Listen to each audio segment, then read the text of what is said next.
The story begins in a very dangerous area of London, where people live in daily fear of crime. A strange gang has been operating there for years. In a flat in the same area, we find Tom playing a computer game. He hears strange, scary noises coming from outside, so he puts on headphones to try and block out his hearing. The next morning, Tom is passing through the street when he meets Danny. Danny gives him the MP3 player Tom had asked for. At school, Tom's focus shifts from his studies to Lucy.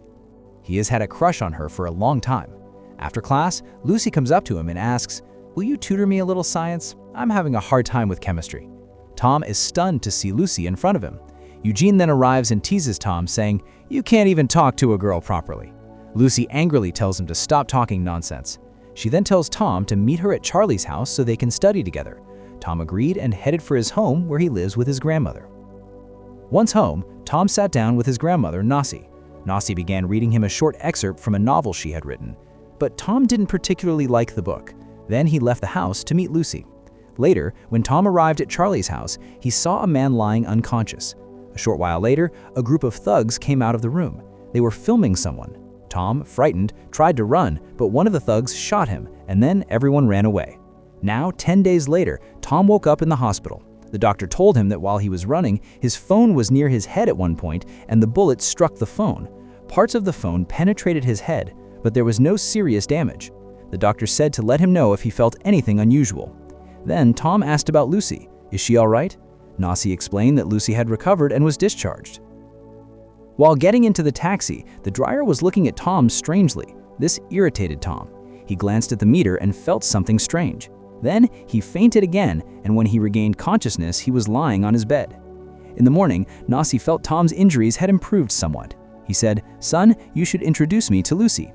Tom took some flowers to Lucy's house. Lucy's brother Ben saw him and sent him inside. They began a conversation, and Tom apologized for running away when those people were attacking him. But Lucy said, "Anyone else would have done the same. What could you have done to them, helpless alone?" Tom still regretted not being able to save Lucy. As Tom was leaving, he began hearing the sounds of all the electrical appliances. He could even hear people's phone calls. He felt a strange urge to vomit. On his way home, he began to see a strange interface on every electrical device. Suddenly, he felt nauseous again and fell unconscious.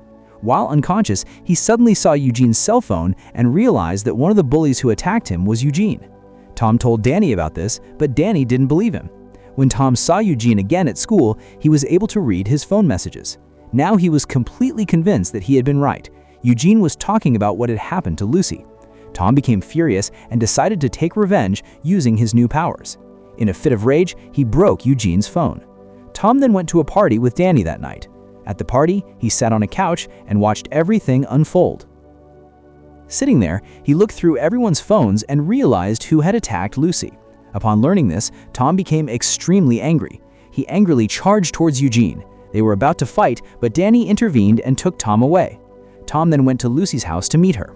While they were talking outside, Tom saw Eugene and his thugs approaching the basketball court. Lucy was terrified by the sight of them. Seeing his friend in this state, Tom hatched a plan for revenge. Using his mental powers, he sent a message to Eugene's phone from an unknown number, saying, "I'm coming to teach you a lesson." The next morning, Tom began tracking his enemies. They were on their way to meet an illegal dealer. He hacked Eugene's phone while following them, allowing him to hear their voices through the phone's microphone. Even after they left, Tom refused to leave them alone. He would repeatedly deliberately tamper with the electrical devices in the gangster's room. Sometimes he would turn up the lights, sometimes he would turn up the music, just to scare them off. Tom also messaged Lucy from the same unknown number, "I'll save you from those who hurt you." Lucy asked, "Who are you? Why are you helping me?" But he didn't answer. In the morning, all the school students were called to the auditorium for an announcement. But then Tom used his power to hack the presentation and leaked a private video of a gangster named Cash. Everyone laughed out loud after watching the video, while Cash left in shame. Tom went and told Lucy everything. Lucy wanted to know who did all this. Tom proceeded to play music on the radio. Just then, Lucy sent a message to the same unknown number. "You're the one who did all this, right?" Tom could send messages with his mind, so he adjusted the radio and began responding to all the messages. Tom asked Lucy why she was attacked. Lucy explained that they wanted to recruit her brother into the gang, and when she refused, the goons threatened to attack someone in her family. They seized the opportunity and targeted Lucy. Lucy then asked, "Tell me, who are you?" Tom replied, "You can call me I-Boy." A few days later, Tom and Lucy were walking home at night when Eugene and his gang stopped them. They began mocking Lucy, demanding to know who is sending these messages from an unknown number.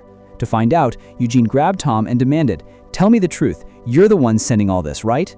Suddenly, Tom sent a message to his phone from his mind saying, "You're targeting the wrong guy, little one." Eugene, confused by the message, wondered who it was. Tom and Lucy, seizing the opportunity, fled. Seeing this, Tom was left wondering why these goons weren't leaving Lucy alone. He decided to teach them all a lesson. Tom then waited a bit. He knew Eugene and his gang were about to try and steal a car. As soon as they opened the car and got inside, Tom locked it with his power. All the boys were a little scared. Tom turned on the radio and spoke to them in a threatening voice, demanding, "Tell me who the leader of your gang is." But the boys refused to tell him anything. Then, using his power, Tom automatically accelerated the engine, causing smoke to billow from it. Gradually, a fire broke out. Seeing the fire, a boy named Cass panicked. He shouted, "The leader's name is Cuts. We're school kids. Please let us go." Hearing this, Tom unlocked the car and all the goons escaped before the explosion. But Tom's revenge had just begun. Now, using his power, Tom found Cuts' full address. But he doesn't know that his best friend, Danny, is also a member of the same gang. Cuts was watching TV with some of his friends when suddenly a recording of his car came on. Tom had opened his car and urinated in it. Seeing this, Cuts ran back to his car in a rage. As soon as he left, Tom broke in and destroyed all the electronic devices in the house. He also took the drugs Cuts had hidden there. When Cuts returned, he found his house completely destroyed and his belongings stolen. He was furious. Meanwhile, Lucy told Tom, "I'll be going back to class this week. I'm feeling better now." Then they started talking about I-Boy, who is gaining fame by attacking gangs. Tom wanted to know what Lucy thought about this. Lucy said, "I-Boy is just one person, and if we want to improve the situation in this area, a lot more needs to be done. These small attacks won't do anything." Hearing this, Tom decided to eliminate crime from this area. He knew who the criminals were in his area. He broke into their homes and began hiding the drug packages. He then tipped off the police, telling them to raid these locations, where drugs would be found. Afterward, many drug dealers were caught. Furthermore, he withdrew all the money from these gangsters' bank accounts. He was also uploading videos of this on the internet, hoping to intimidate them with the name I-Boy. Eugene and his gang were also caught in these police raids, and the people of that area began to feel a little better. Tom's power gradually increased, and his behavior also began to change. He could turn off the lights in several parts of the city just by looking at them. He had become so powerful. A few days later, we see Cuts talking to his boss, Elman. Elman threatens him, "You are not able to sell anything. You're causing me losses upon losses. If you don't make a profit soon, son, you'll die." Tom uses his power to listen to the entire call and learns the name of the gang leader. Meanwhile, Cuts wanted to find out who that I-Boy was and who was informing the police. He ordered his gang to steal phones and electronics from all the apartments in his neighborhood. The gang members began robbing and breaking into apartments everywhere. The next morning, Tom realized that people were abusing him on the internet, saying, "We're being robbed because of him." He realized that Londoners were fed up with these thefts and attacks, and that it was all about finding him. Even his grandmother's belongings had been stolen. So Tom decided to wait a while. After a while, when the gangsters began to think that I-Boy was no longer watching them, they started their misdeeds again. Now Tom was ready to attack again. Tom had become a little quieter, so Nasi wondered if he was involved in something wrong. He spoke to Danny and told him to explain it to his friend. Take care of him. At that very moment, Cuts was walking towards his car nearby, and I-Boy was watching him from a distance. I-Boy sent a message to Lucy saying, "I'm going to end everything today, forever." But Lucy told him not to do this. You could get in trouble. He also said that it's not right to take the law into your own hands. Tom found his advice convincing, but he still refused to give up. He tracked Cuts' car using his phone, but Cuts had thrown his phone in the dustbin, preventing Tom from following him. Suddenly, Tom heard the sound of a helicopter. There had been a major accident nearby, and a TV helicopter was on its way. Tom hacked the helicopter's camera, spotted Cuts' car, and followed him on his bicycle. Cuts went to a secret location where there were many containers. There, he met with some of his key men. They were planning how to deal with I-Boy. Tom went ahead, hiding in the darkness. He spotted a guard and used his powers to watch numerous videos on how to attack in such a situation, and then attacked using the same method, knocking the guard out. He then reached a crate full of drugs and set it on fire to cause further damage to the drug dealers. But before Tom could leave, Cuts and his gang suddenly appeared and attacked him. While being beaten, Tom felt his game was over, so to save himself, he used nearby electronic devices to emit a very low frequency sound, which became very sharp in the ears of all the goons. He fainted from the pain. Cuts tried to fire, but missed his target. Tom escaped. Tom escaped, but was still badly injured. While walking home, he bumped into a lamppost and fell unconscious. The next morning, when Tom regained consciousness, he woke up in a strange place. He didn't even know how he got there. At home, Lucy kept calling him, asking if they would go to school together because she was still afraid to go alone and Tom had promised her otherwise. But when Tom didn't answer the phone, Lucy went alone, frightened. When Lucy met Tom after the exam, she was very angry with him. Tom tried to explain that something had happened the night before and that he couldn't return home, but Lucy wouldn't listen. Then they both realized everyone was looking at the building. When they turned around, they saw Cass's dead body. This shook Tom. Later, Tom was standing on the roof talking to Danny. During their conversation, Tom asked who might have killed Cass.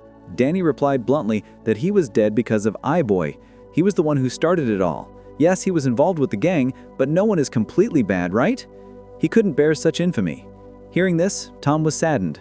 Like Danny, the others were also divided into two groups, one who believed I-Boy was right and the other who believed he was wrong.